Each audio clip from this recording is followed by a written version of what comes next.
Without faith, human life descends into madness. There is no authentic living without faith in God.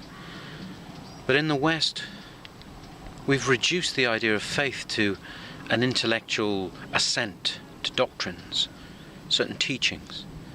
We say, so long as I've accepted and believe in this set of doctrines, I must have faith. In the Gospel of St. Matthew, Jesus says, if we have faith as small as a mustard seed, we can move a mountain. Faith can do all things.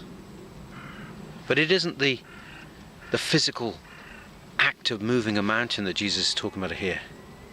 He's drawing a comparison between the tininess, the small thing of a mustard seed, and the hugeness of the mountain. Even a small amount of faith in the heart can overcome anything. And the mountain is a symbol of many things, including the darkness, the evil that can crush our hearts.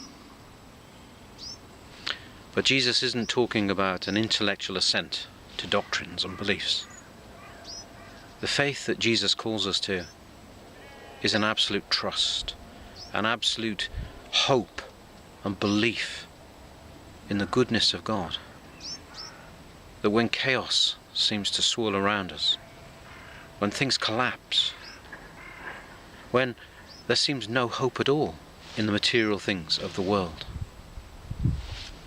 that spark of hope, belief, trust in God sustains us, assures us that we are in God's loving hands.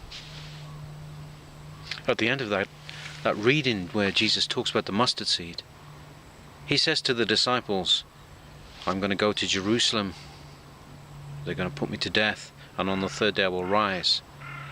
And it says there in St. Matthew that the disciples were sorrowful. Hearing this, they were sorrowful. Yes, they'd heard that he was going to be put to death, but they hadn't heard or believed that he would rise again. True faith, true hope, sees beyond the immediate, sees beyond the pain, the suffering of this life, sees beyond this life itself. So let all of us find that faith in our hearts, that we can trust that God is in control, that our lives are in God's hands, and that God's love for us is infinitely greater than our own desire for our own interests.